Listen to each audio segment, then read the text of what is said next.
Palavra, eu convido os irmãos a abrirem comigo no livro de Salmos. Nós vamos começar lendo aqui apenas um verso, mas depois vamos ler outros textos. Mas o primeiro está lá no Salmo número 8, abra comigo no Salmo 8.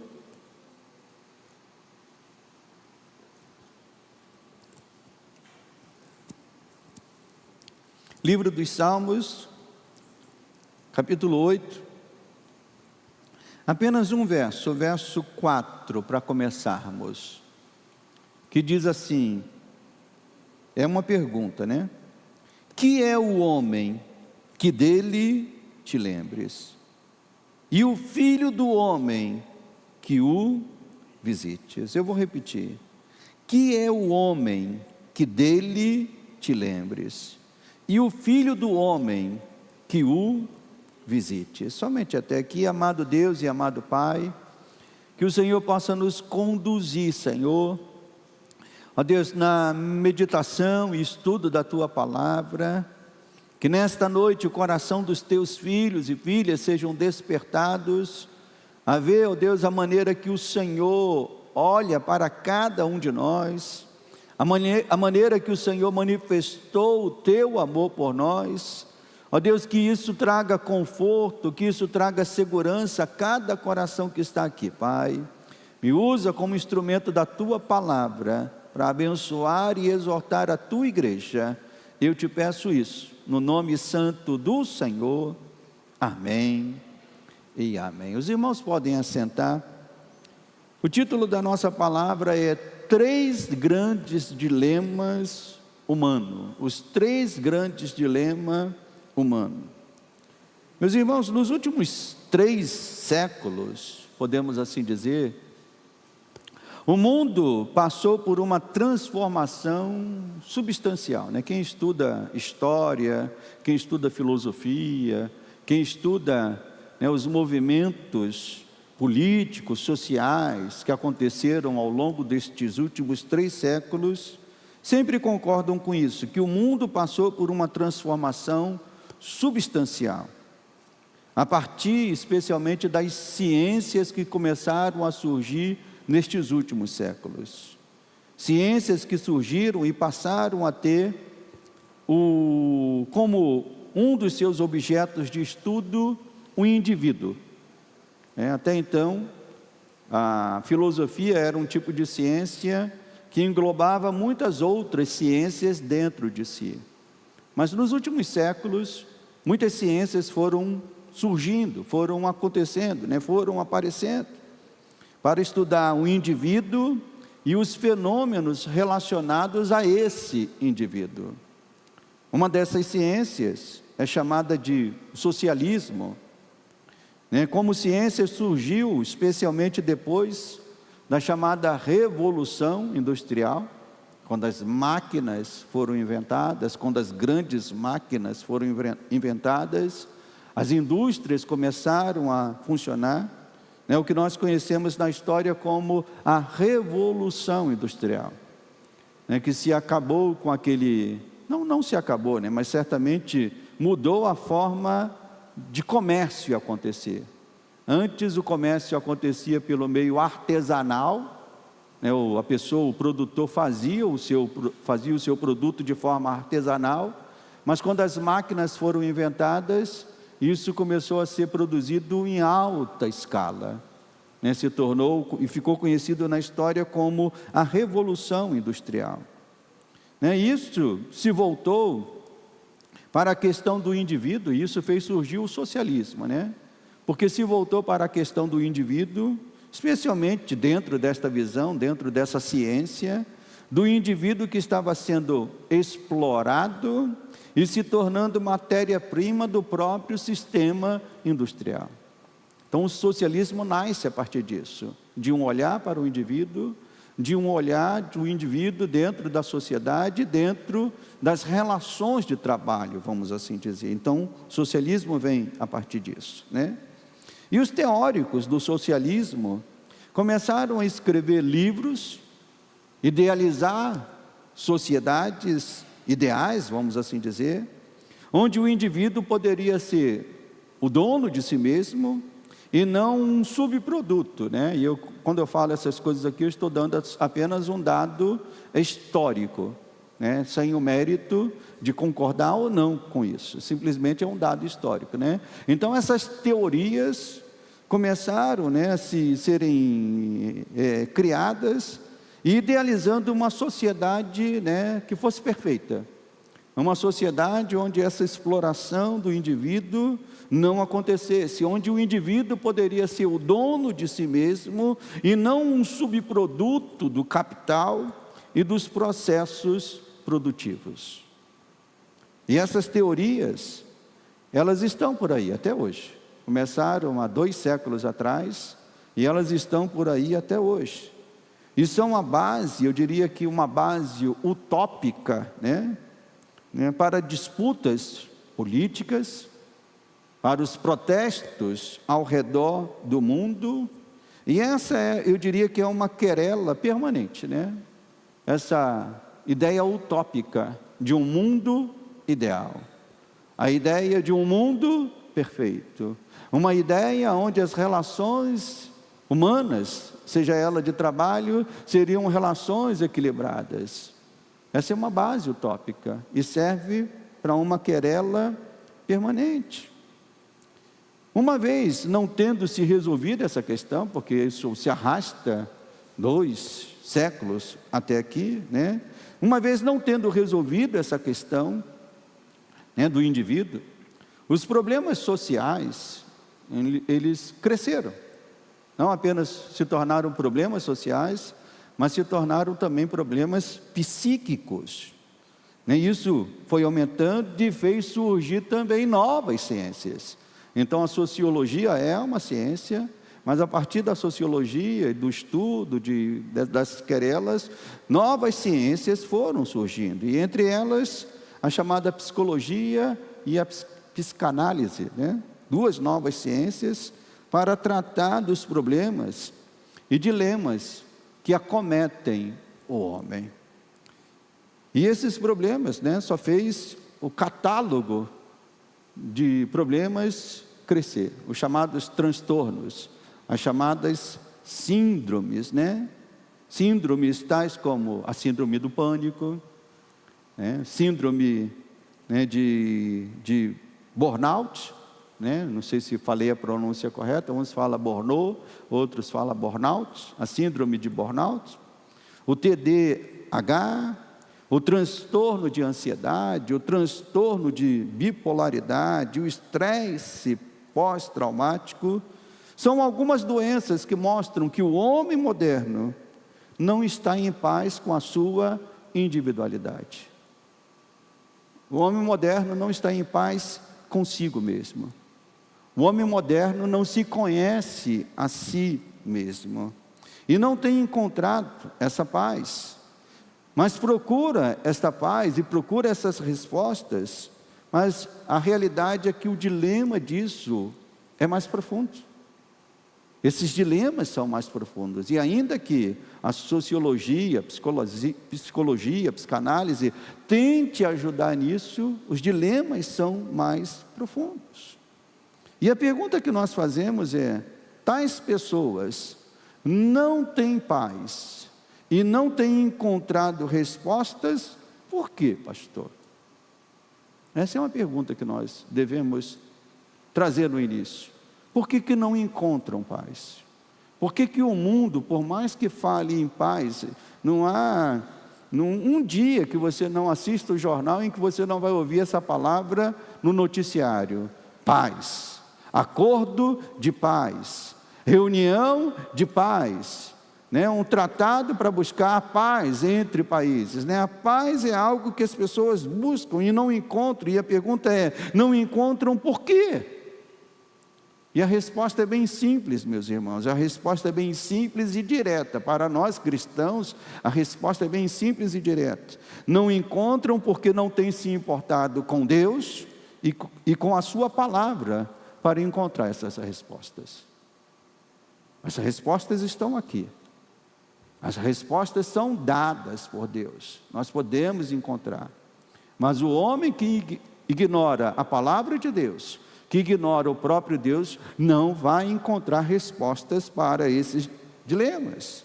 Enquanto o homem rejeita Deus e a sua palavra, esse homem estará, eu diria que patinando, estará perdido, estará, como diz a expressão, um cego em tiroteio, estará perdido, sem saber, 3 perguntas básicas, sem saber quem ele próprio é, sem saber o que ele faz aqui nessa terra, e mais, sem saber qual é o seu destino final.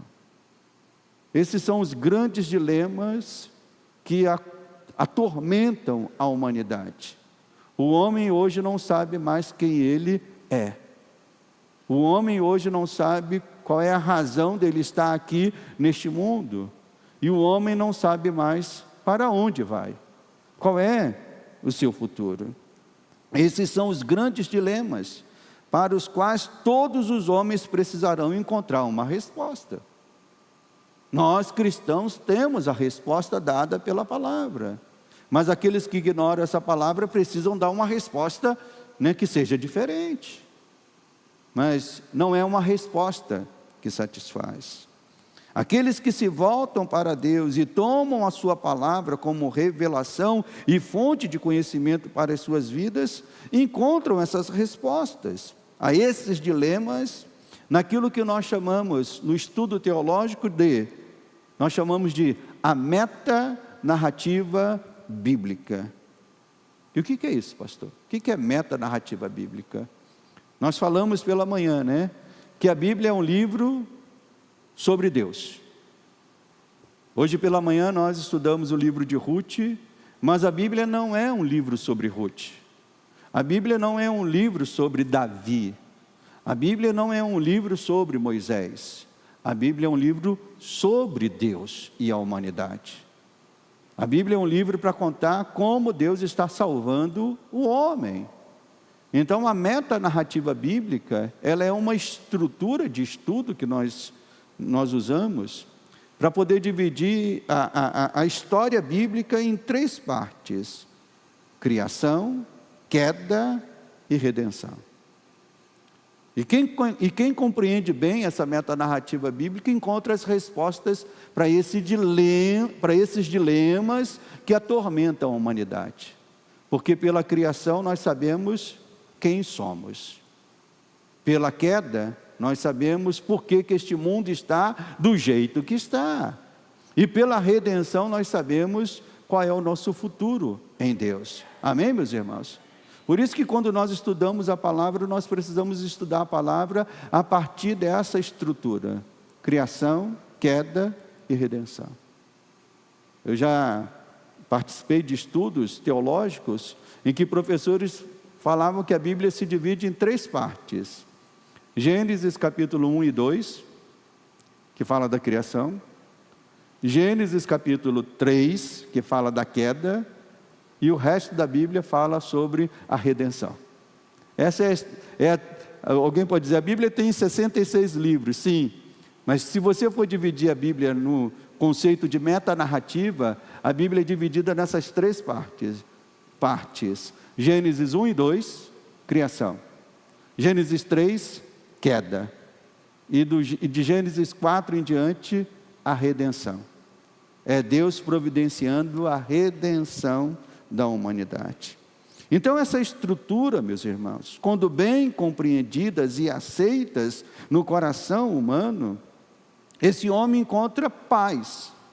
Esse homem encontra uma paz verdadeira e duradoura, porque ele encontra a resposta para esses dilemas.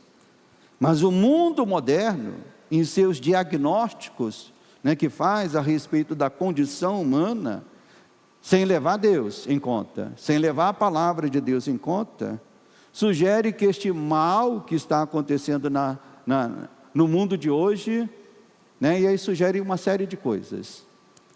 Esse mal é por conta da desigualdade social. Quando todo mundo tiver o mesmo salário, todo mundo vai ser feliz. Isso é uma teoria, é uma teorização a respeito disso. A desigualdade social. Ah, não, esse mundo está do jeito que está por falta de escolaridade. Porque todo mundo, quando tiver o mesmo grau de escolaridade, todo mundo vai pensar do mesmo jeito. Ah, esse mundo está do jeito que está por falta de leis. Esses são os diagnósticos que o mundo hoje oferece. Mas a palavra de Deus, a mensagem bíblica, ela é bem clara, mostrando que o problema é mais profundo e vai mais longe do que isso. Então, nessa noite, a proposta dessa palavra nesta noite é dar aos irmãos um resumo, para que os irmãos, numa conversa que possam ter, com alguém, uma pessoa não cristã, você vai encontrar essas pessoas, e essas pessoas vão falar desses dilemas, e você encontrando essas pessoas, você possa apresentar a elas o diagnóstico bíblico a respeito disso, tendo muito bem essa estrutura: criação, queda e redenção. Então todo cristão precisa conhecer bem essa estrutura para poder anunciar isso ao mundo. E Davi faz essa pergunta, o que é o homem? Se alguém, numa conversa, imagine que você saia desse ambiente da igreja, está lá no seu trabalho, e surge essa questão dentro do seu ambiente de trabalho ou da faculdade. A seguinte pergunta: o que é o homem? E essa pergunta é o ponto de partida, meus irmãos, para entendermos esses grandes dilemas da humanidade. Porque para entendermos a condição humana atual, deformada, corrompida, nós precisamos compreender qual era a condição humana original. Por que o homem foi criado? Para que o homem foi criado? E esta condição original nos é apresentada nas primeiras páginas da Bíblia. Então, voltando à questão da divisão da Bíblia, a criação, ela se apresenta aonde na Bíblia? Gênesis 1 e 2. São os capítulos, eu diria que nos capítulos mais densos e até misteriosos, Porque às vezes um versículo ali em Gênesis 1 se dá margem para tantas interpretações, Mas há coisas muito bem claras ali. Então vamos entender qual é a condição original. Por que o homem foi criado, Então nós encontramos uma resposta aqui na Bíblia. Vamos lá, Gênesis 1, capítulo 1, versos 26 a 28. Então nós vamos responder esta pergunta usando a Bíblia. O que é o homem? E lá em Gênesis capítulo 1, nos versos 26, diz assim: também disse Deus, façamos o homem o que, meus irmãos? A nossa imagem, conforme a nossa semelhança, tenha ele domínio sobre os peixes do mar, sobre as aves do céu, sobre os animais domésticos, sobre toda a terra e sobre todos os répteis que rastejam pela terra. Criou Deus, pois, o homem à sua imagem, a imagem de Deus o criou, homem e mulher os criou. E Deus os abençoou e lhes disse: sede fecundos, multiplicai-vos, enchei a terra, sujeitai-a, dominai sobre os peixes do mar, sobre as aves dos céus, sobre todo animal que rasteja pela terra. Então, nesses versos aqui, nós encontramos a resposta: o que é o homem? E a resposta que nós temos bem direta aqui nos revelado que o homem foi criado com duas grandes finalidades. Primeiro, ser a imagem e semelhança de Deus aqui nesta terra. Segunda finalidade, o homem foi criado para, abaixo de Deus, governar toda a criação. Essa é a resposta que nós encontramos na palavra. Então, nós cristãos, quando alguém perguntar o que é o homem, a nossa resposta é essa: o homem é a imagem de Deus aqui na terra. O homem foi criado para ser né? Abaixo de Deus, o governante desta terra. E a primeira coisa que vemos aqui é que o homem é um ser singular na ordem da criação. Entre todas as criaturas que Deus fez, e obviamente que nós podemos admirar todas as criaturas, há coisas que são fantásticas em outras criaturas, né? Eu já li casos, por exemplo, que um falcão, ele consegue enxergar algo a 80 quilômetros de distância. Eu fico espantado com isso. Ele está lá no alto céu, a 80 quilômetros de altura, e ele está conseguindo ver uma presa no solo, na terra, e quando ele vê aquilo que lhe interessa, ele faz aquele mergulho. 80 quilômetros de distância. Você sabe o que é 80 quilômetros de distância? É como alguém que olha daqui e consegue enxergar algo depois da Barra da Tijuca. É algo fantástico. Você consegue, entre os animais, um cachorro, né? Dizem que o cachorro, e de fato tem, né? Um olfato, sei lá, tantas vezes maior do que o do homem, né? Tanto que a gente vê que o cachorro é usado lá nas operações policiais, e eu gosto de ver aqueles programas, né? E o cachorro vai lá numa mala e sabe o que tem naquela mala, né? Consegue, pelo olfato, saber se tem droga, se tem alguma coisa, né? São seres fantásticos, maravilhosos, mas que não se compara ao homem. O homem é um ser singular. E hoje nós vemos movimentos que tentam igualar os homens aos animais. E eu digo, por mais que pessoas possam gostar de animais, por mais que haja esse movimento, né, de querer elevar os animais a uma posição de quase humanos, entenda, nós como cristãos, nós devemos entender que o homem é um ser singular na criação. Porque quando Deus criou o homem, foi a única vez que Deus disse: façamos o homem à nossa imagem, segundo a nossa semelhança. E nós vemos, né, e vemos que a mentalidade do homem moderno, ela vai, quando rejeita a palavra, ela vai para tão distante de Deus, que nós vemos hoje casos de pessoas que querem ser consideradas um animal. Você já viu reportagem assim? Um dia desse eu vi, não um dia desse, mas há um tempo atrás, acho que ano passado, uma reportagem que um homem queria ser um cachorro, né? E ele se vestia como cachorro, comia comida de cachorro, se comportava como um cachorro, porque ele botou na mente dele que ele era um cachorro. E eu falava, meu Deus do céu, cachorro talvez não seja, talvez seja outra coisa. Mas cachorro, meu Deus do céu, e nós vemos, né? Quando não se tem o conhecimento da palavra, até onde o homem pode chegar, né, na sua compreensão. De todos os seres criados, irmãos, o homem é aquele que espelha Deus, a glória de Deus, a semelhança de Deus. Por isso que o homem não precisa criar imagens de barro ou de pedra para poder se lembrar de Deus, né? Porque ao olhar para si mesmo, para a sua própria consciência, o homem tem a revelação de Deus dentro de si, né? O homem tem a revelação de Deus, né? O homem é levado a pensar em Deus. Por quê, pastor?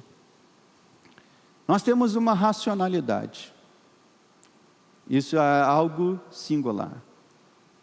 O seu cachorro pode bater a patinha quando você faz algum sinal, mas você nunca vai ver o seu cachorro entrando na sala e dizendo, e aí, como vai você? Você nunca vai ver o seu cachorro dizendo, vamos assistir um programa de televisão? Ou nunca vai ver um cachorro olhando para você e dizendo, por que você está assim, tão triste, tão preocupado? Não, o cachorro pode até sentir algumas coisas, mas a racionalidade, a afetividade, intelectualidade e outras qualidades, elas são algo que só pode ser encontrado no homem. Ainda que o homem não use isso da sua maneira mais perfeita, mas isso foi dado ao homem. Por quê? Porque o homem foi criado à imagem e semelhança de Deus.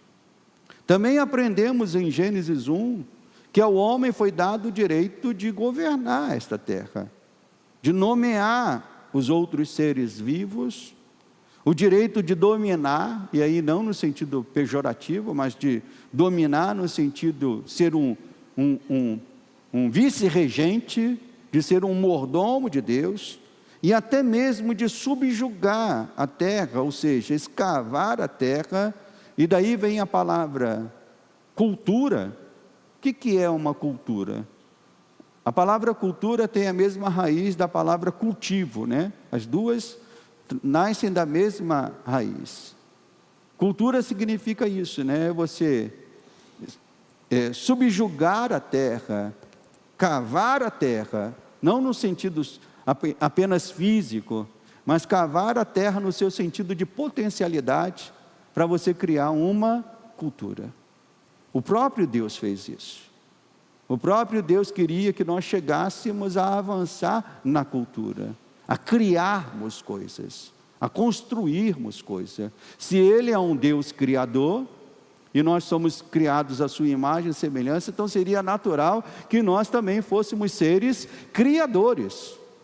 A única diferença é que Deus é um criador, que nós conhecemos na expressão ex nihilo, que significa Ele cria do nada. Nós criamos a partir daquilo que o próprio Deus já criou. Amém, meus irmãos? Então, se você vai criar uma escultura de madeira, você precisa da matéria-prima chamada madeira. Deus não. Deus, pela sua autoridade, Ele pode criar o que nós chamamos de ex nihilo. Se ele falar, se faça aqui um Eliseu de madeira, sabe o que vai ter depois da palavra de Deus? O que vai ter depois da palavra de Deus, irmãos? Um Eliseu de madeira. Porque Deus é o único que pode criar ex nihilo, ou seja, a partir do nada. Amém, meus irmãos? Então nós aprendemos que ao homem foi dado esse privilégio. Isso é conhecido na teologia como o mandato cultural. Nós temos essa autoridade na criação. E nesse relacionamento, o homem é visto como vice-regente da natureza, não o seu dono. E aqui está a diferença.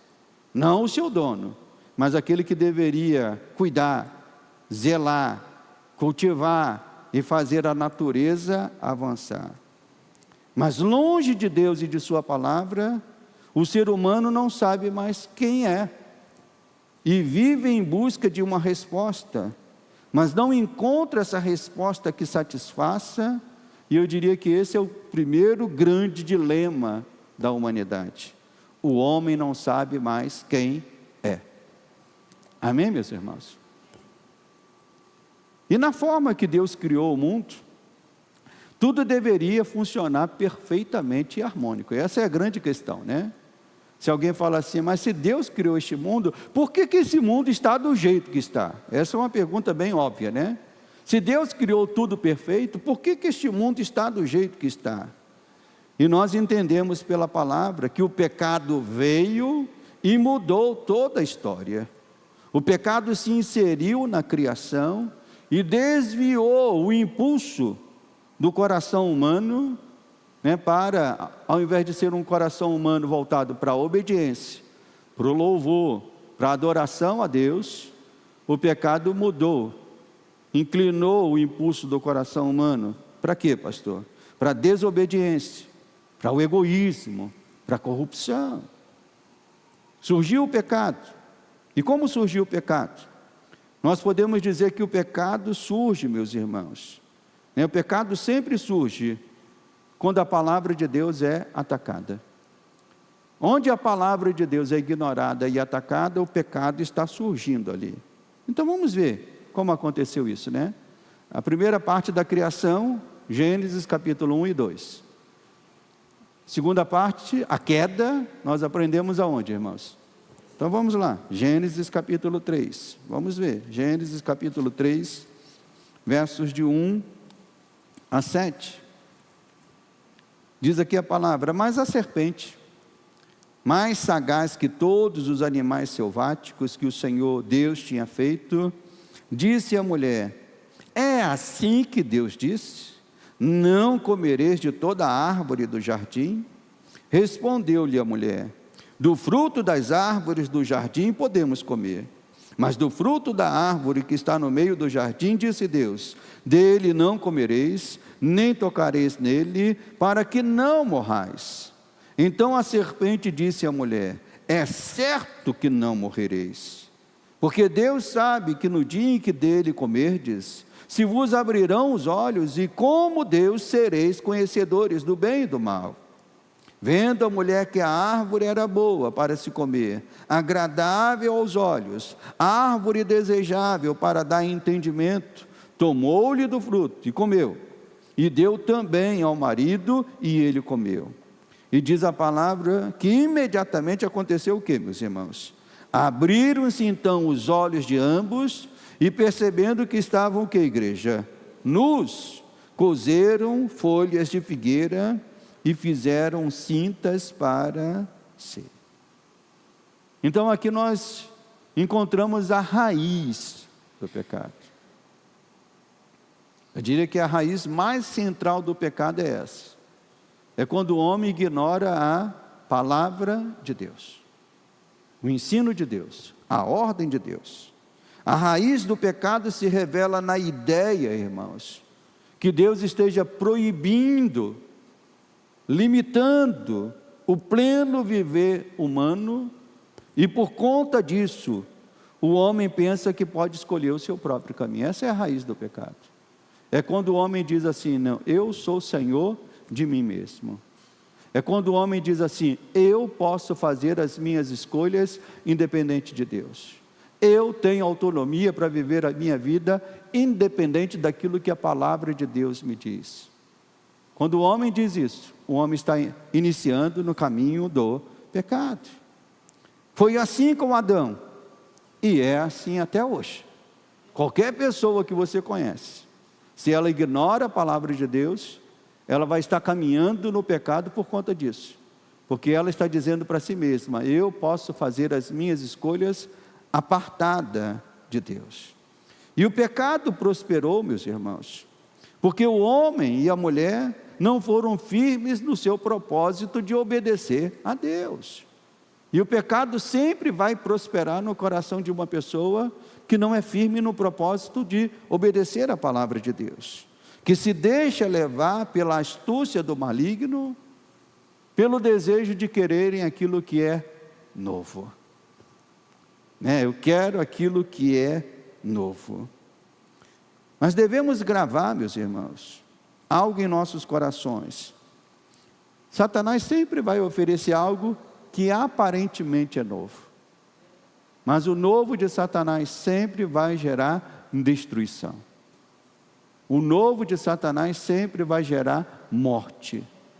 Desde o início é assim: Satanás oferece o novo, aquilo que aparentemente é novo, mas isso gera destruição. Por exemplo, o jovem querendo o novo, e a gente, quem já foi jovem sabe muito bem disso, chega lá na idade dos 14 anos, 15 anos, 16 anos, se diz assim: não, agora eu posso fazer as minhas escolhas, agora eu vou sair debaixo da autoridade do papai, da autoridade da mamãe, vou fazer as minhas escolhas, já sou homem suficiente.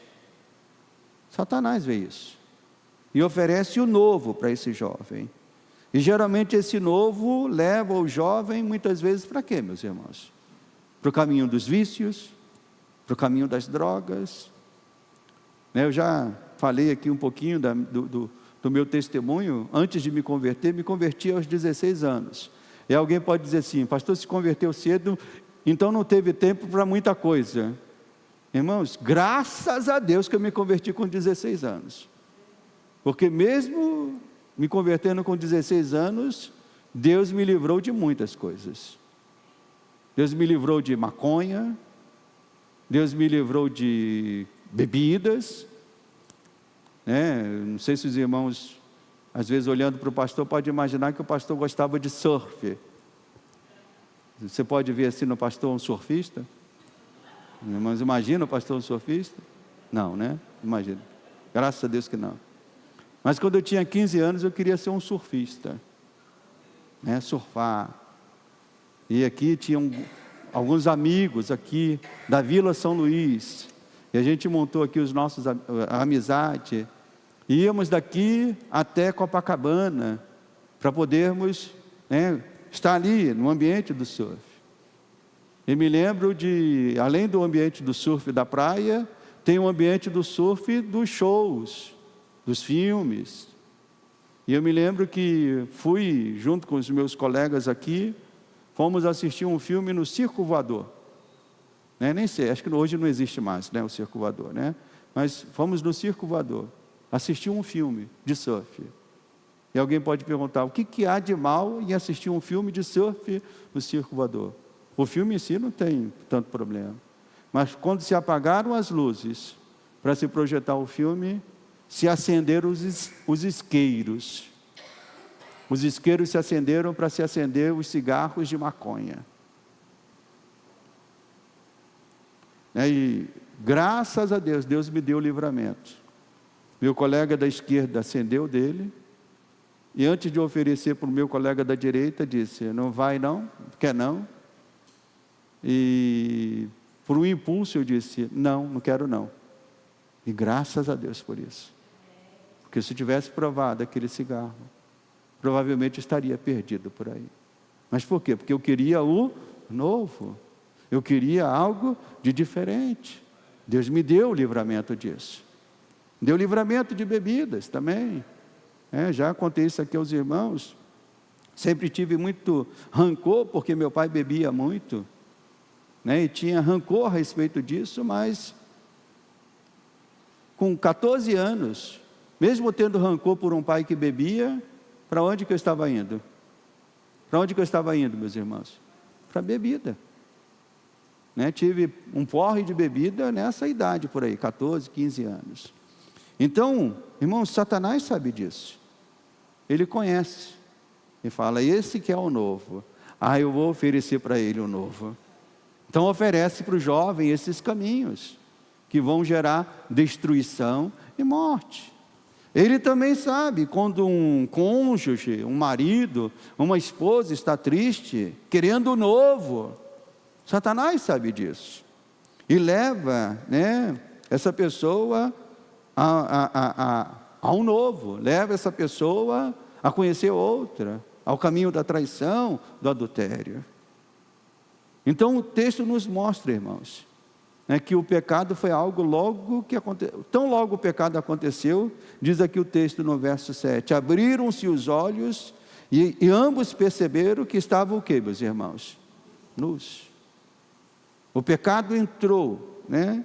E o que isso significa?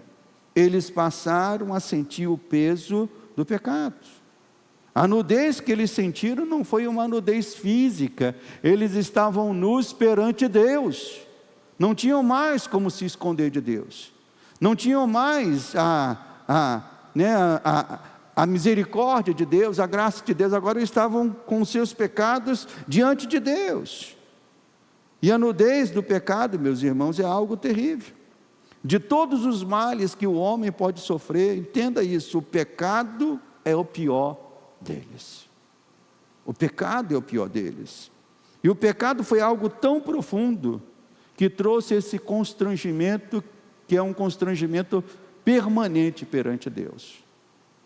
Todo homem sabe que é culpado perante Deus. A Bíblia diz, todos pecaram e todos carecem da graça de Deus. E esse é o grande dilema que afeta, esse é o segundo grande dilema que afeta e ocupa o coração e mente humana. Há algo errado no mundo. Com quem você conversar, todos vão concordar, há algo errado no mundo e nos homens. Mas rejeitando a palavra de Deus, o homem teoriza, buscando uma resposta para isso em outros caminhos. E o que está errado no mundo? Para muitas pessoas, o que está errado no mundo são as estruturas sociais, são as políticas, são as estruturas jurídicas. Mas o que está errado no mundo, meus irmãos, é a alma que está escravizada pelo pecado. E nós só encontramos essa resposta onde? Onde é que nós encontramos essa resposta? Na palavra de Deus. Amém, meus irmãos? Esse é o segundo grande dilema. Todos pecaram. E sem Deus, não há uma solução para este mal. E por não reconhecer o que está errado no mundo, através da Bíblia, o homem obviamente que vai falhar naquilo que busca como solução, não é isso? Se o homem sem Deus não sabe quem ele é, se ele tem um diagnóstico errado daquilo que está errado no mundo, a busca por uma solução vai dar certo, meus irmãos? Vai dar certo, igreja? Não, não vai dar certo. Ele também não vai, ele vai falhar naquilo que seja uma solução para o mundo. E voltando lá no texto de Gênesis, nós vemos que imediatamente o homem tentou uma solução. Percebendo que estavam nus, o que diz o texto bíblico? Que eles cozeram para si o quê? Folhas de figueira e se cobriram com ela, né? Tentaram esconder esta situação. E esta é a marca maior do pecado. O homem que não confia em Deus, o homem que não confia na provisão de Deus, o homem passa a tentar por si mesmo procurar soluções para os seus males fora de Deus. O homem que antes recebera tudo das mãos de Deus, agora busca algo por si mesmo.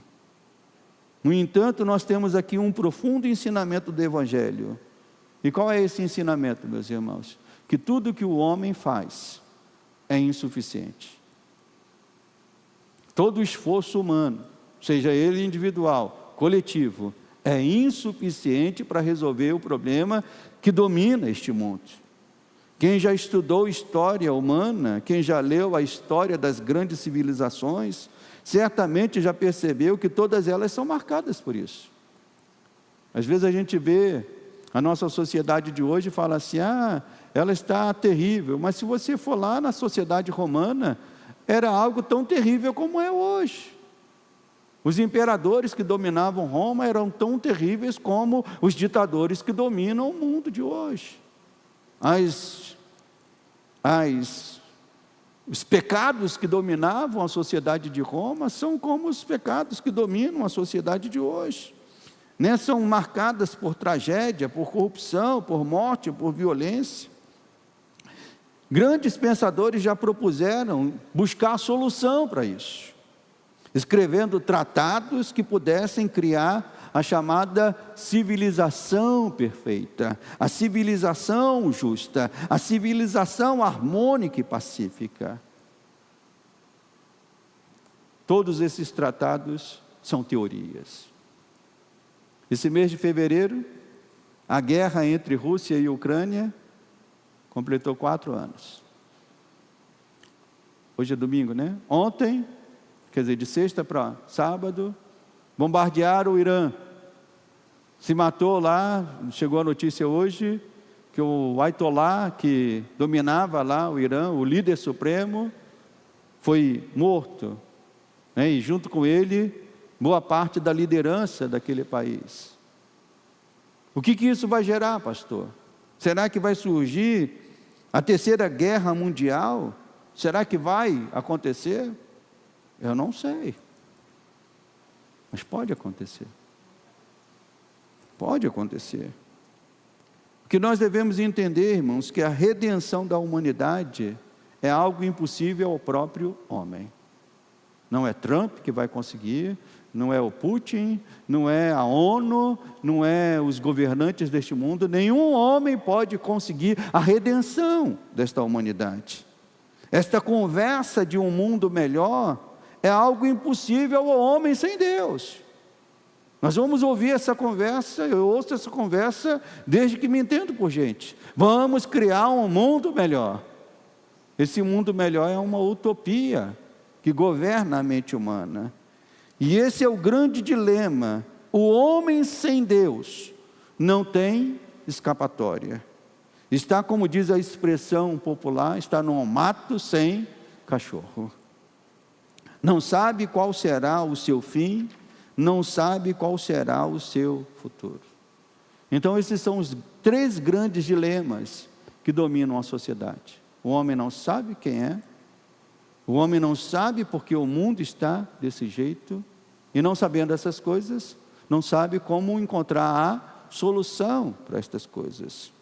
Mas aqueles que confiam em Deus, aqueles que têm a sua palavra como fonte de instrução e esperança, estes sabem que a redenção de Deus já foi trazida para nós. Amém, meus irmãos? Você já sabe que Deus já deu um jeito neste mundo? Não um jeito neste mundo, né, no sentido geral, mas deu um jeito nesse mundo para aqueles que servem a Ele. O próprio Senhor Jesus disse: eu vim para que tenham vida, né? Ele disse: olha, o inimigo vem para roubar, matar, e ele vai fazer isso enquanto ele tiver liberdade para fazer. Ele vai matar, roubar e destruir. Mas Jesus veio, diz a palavra, com qual propósito?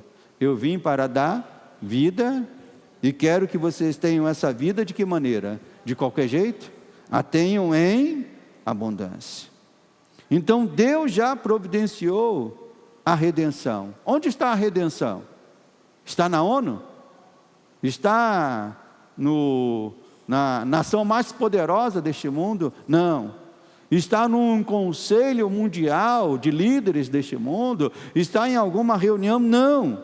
Deus já providenciou essa redenção, e ela está no seu Filho, que é Cristo Jesus. Ele é o instrumento da nossa redenção. Está em confiarmos na sua palavra, e nos entregarmos a Ele e vivermos para Ele. Os 3 grandes dilemas do homem são resolvidos quando esse homem se volta para Deus, quando esse homem se volta para a palavra de Deus, e ele encontra a resposta, as respostas que nós precisamos na palavra de Deus. E que respostas são essas? Quem somos nós? E a resposta da Bíblia é: nós fomos criados para Deus. Nós fomos criados por Deus e para Deus. Você não é um produto, como uma das teorias que se levantou e que se levanta pela ciência hoje, né? Você não é um produto da evolução. Você não é simplesmente uma matéria da natureza, né? Ah, não, nós somos matéria, nós somos impulsos químicos, como se tem algumas teorias por aí. Você não tem que se preocupar, porque quando você morrer, você vai... Aí surge a questão das religiões orientais, né? Quando você morrer, você vai ser engolido pela mãe natureza, e você vai ser a matéria. Essa é uma teoria que o mundo traz. Mas pela palavra de Deus nós aprendemos, nós somos criados por Deus, criados à semelhança de Deus, para servirmos a esse Deus. Nós somos, como diz a palavra, a coroa da criação de Deus. Deus nos criou de maneira única. Façamos a todos os outros seres e coisas criadas, Deus disse: faça-se, né? Haja luz. Mas quando foi criar o homem, Deus disse: façamos o homem a nossa imagem e a nossa semelhança. Amém, meus irmãos? Então você é alguém especial para Deus. O homem é, né, algo especial para Deus. Mas o problema, né, o problema do pecado é que o pecado fez o homem se afastar de Deus. Mas esse problema do pecado também foi resolvido, pois Cristo, diz a palavra, se fez homem, e como homem perfeito. E aí essa é a nossa diferença para Cristo. Nenhum de nós somos homem e mulher perfeito. Ele se tornou homem, mas com uma diferença, a Bíblia diz: sem pecado. E por conta disso, sendo o homem perfeito, viveu sem pecado, e vivendo sem pecado, ele derrotou o pecado. O pecado nos derrotou, mas quando Cristo se fez homem, ele derrotou o pecado. Derrotou de que maneira? Não servindo ao pecado, não se rendendo ao pecado. E ao morrer, sendo ele perfeito, sem pecado, como nós cantamos nesta noite, ele se tornou o sacrifício perfeito. O sacrifício que agradou o Pai. Amém, meus irmãos? Então o problema do pecado também foi resolvido. Somos criados à imagem de Deus e o que está errado neste mundo? É o pecado. Mas esse problema já foi resolvido. Cristo morreu e venceu o pecado. E diz a palavra que ele morreu, mas não ficou neste ponto. Ele ressuscitou e com isso nos mostra aí a terceira pergunta: qual é o nosso futuro? Ele ressuscitou e subiu e está, a Bíblia diz que ele está onde agora? À destra de Deus Pai. E a Bíblia nos diz que um dia ele voltará para buscar aqueles que são seus, para estar com ele nas mansões celestiais e na eternidade. Então quem abraçou o Evangelho de Cristo e vive por esse Evangelho, não cairá nas falácias ou teorias que procuram apresentar uma solução para o mal do mundo que vivemos, de qualquer forma. Não. Eu tenho a palavra. E a palavra me dá as respostas que eu preciso. Amém, meus irmãos? Pois quem conhece o Evangelho sabe que a solução não poderia ser dada pelo homem. Nunca vai ser dada pelo homem. Só Deus poderia nos tirar desta condição. E quando a verdade do Evangelho toma os nossos corações e mente, meus irmãos, nós não ficamos mais preocupados com os grandes dilemas. Nosso coração descansa. Eu sei quem eu sou. Você pode dizer isso comigo? Eu sei quem eu sou. Porque a resposta eu encontro na palavra de Deus. Eu sei que o mal deste mundo, embora com todo o esforço que a humanidade possa fazer, não seja resolvido pela humanidade, eu sei que o mal deste mundo já foi resolvido pelo próprio Deus, quando enviou seu Filho a morrer na cruz do Calvário por mim. E eu sei, que para onde eu vou, nós sabemos por meio de Cristo, que nós estamos garantidos no futuro eterno com Ele. Amém, meus irmãos? Isso traz paz ao teu coração? Isso traz paz ao meu coração. Eu sei quem eu sou.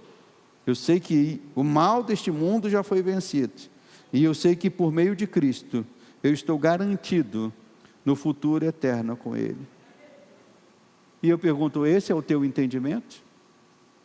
Esse tem que ser o teu entendimento. Porque ao cruzar por aquela porta, você vai debater, conhecer pessoas, que são movidas pelo naturalismo, e vão dizer, esse negócio de Deus não existe não, nós somos apenas um produto, ou uma espécie na natureza, e se misturamos a ela. É a teoria, chamada do naturalismo, que se aproxima do materialismo, e que vê o homem simplesmente como uma combinação de matéria e impulsos químicos. Mas não, a Bíblia diz que nós fomos criados à imagem e semelhança de Deus. O mundo tenta encontrar a solução para este mal, mas se nós temos esse entendimento, meus irmãos, então, ainda que possamos viver num mundo onde as notícias chegam, e você daqui a pouco vai chegar em casa, vai botar talvez para assistir as notícias, e vai ouvir lá, bombas, mísseis, conversas de paz, acordo de paz, cessar fogo. Isso são apenas teorias para o mal que o homem não consegue resolver. Quem já resolveu isso por nós foi o próprio Cristo. Então, se você tem esse entendimento, ao ouvir as notícias, ao ouvir estas coisas, a minha exortação aos irmãos é: não se perturbe, pois a nossa vida está nas mãos daquele que nos criou, nos amou e nos prometeu que um dia nos levará para estar com Ele por toda a eternidade. Eu não sei os irmãos, mas isso enche o meu coração de paz, para viver nesse mundo perturbado. Amém, igreja? Isso enche o teu coração de paz? Então vamos nos colocar de pé e vamos agradecer a Deus. Vamos louvar a Deus. A palavra nessa noite tem esse intuito, né, de trazer uma ferramenta aos irmãos, para que você possa apresentar isso às pessoas que estão lá fora. Pessoas que estão agitadas, pessoas que estão perturbadas, pessoas que não têm paz no seu coração.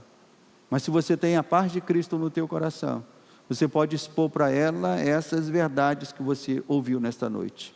O Deus que nos criou, o Deus que nos redimiu, e Ele voltará para nos levar, para estar com Ele por toda a eternidade. Então feche os teus olhos. E você que tem essa paz no teu coração, comece a agradecer a Deus, comece a bendizer o Senhor, comece a dizer: Senhor, obrigado, meu Pai, porque durante muito tempo nós nos debatemos, quando nós não conhecíamos o Senhor. Senhor, nós procuramos respostas para esses grandes dilemas, como muitos ainda hoje buscam respostas em caminhos, ó Deus, que não consideram a Tua palavra, Pai. Quantos de nós, ó Deus, que estamos aqui nesta noite, talvez acreditávamos em reencarnação? Quantos de nós que estamos aqui nesta noite, acreditávamos que simplesmente éramos, ó Deus, um ser como outros seres, ó Deus, que depois de morto, estaria reencarnando e se tornando um animal, se tornando uma planta? Sim, meu Pai, muitos viveram desta maneira. Quantos de nós que estamos aqui nesta noite, Pai, talvez até mesmo não queríamos saber do Senhor, ou até mesmo chegamos ao ponto de dizer: não, Deus não existe, eu não quero saber de Deus. Mas, Senhor, enquanto esse era o nosso pensamento, enquanto isso dominava o nosso coração, Senhor, nós vivíamos como tantos vivem hoje. Ó Deus, as coisas não encaixavam, as coisas não funcionavam, não havia paz no coração, porque nós sabemos que fomos criados com um propósito, Senhor. A morte não é a palavra final, a morte não é o fim, ó Deus, daqueles que o Senhor criou para viver a eternidade contigo, Pai. E é por isso que o homem se angustia, Senhor, tentando encontrar uma resposta, ó Deus, fora da Tua palavra, e não encontra uma resposta que satisfaz. Mas quando nós nos voltamos para a Tua palavra, Senhor, nós aprendemos essas verdades. Fomos criados de forma especial pelo Senhor. O Senhor nos amou desde, ó Deus, de antes da fundação do mundo, e nos criou para sermos seus. Nos criou com inteligência, com racionalidade, nos criou com um espírito, sim, Senhor, com um espírito que podemos buscar o Senhor, se voltar para o Senhor. Mas, Senhor, mesmo o homem tendo caído no pecado, tendo se afastado, o Senhor não desistiu, o Senhor voltou ao encontro humano, enviando o seu próprio Filho, Senhor, para abrir um novo e vivo caminho, para que o homem pudesse voltar para Ti. E nós Te louvamos, Senhor, porque o Senhor abriu os nossos olhos para enxergar esse caminho. O Senhor abriu os nossos ouvidos para ouvir a Tua palavra. O Senhor abriu a nossa mente para compreender a Tua palavra. E hoje nós estamos aqui, Senhor, Te louvando, Te bendizendo, porque o Teu Evangelho nos alcançou. Senhor, isso enche o nosso coração de paz, em saber, meu Pai, que quando a nossa vida chegar ao fim, no sentido humano, não será o fim no sentido eterno, Pai, porque nós estaremos para sempre contigo. Isso consola o nosso coração, isso consola a nossa alma, Pai. Então que essa palavra nesta noite possa servir, ó Deus, ao coração dos Teus filhos, que vivem neste mundo, um mundo que nos agita, um mundo que nos perturba, um mundo que nós olhamos para ele e dizemos, quando nós olhamos, ó Deus, de uma maneira natural, um mundo que nós olhamos e dizemos: que mundo tenebroso, que mundo complicado.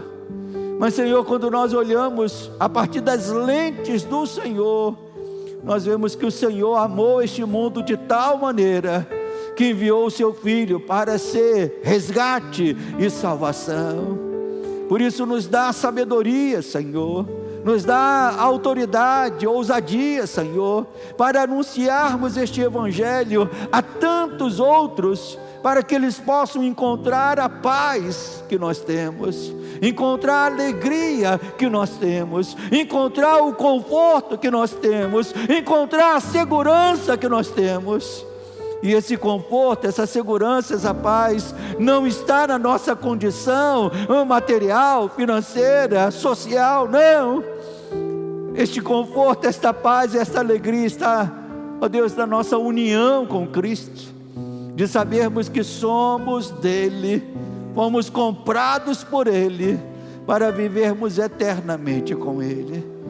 E você que tem esta certeza, glorifique o nome do Senhor, e diga: Senhor, obrigado por tão grande salvação, por tão grande consolo que o Senhor trouxe aos nossos corações.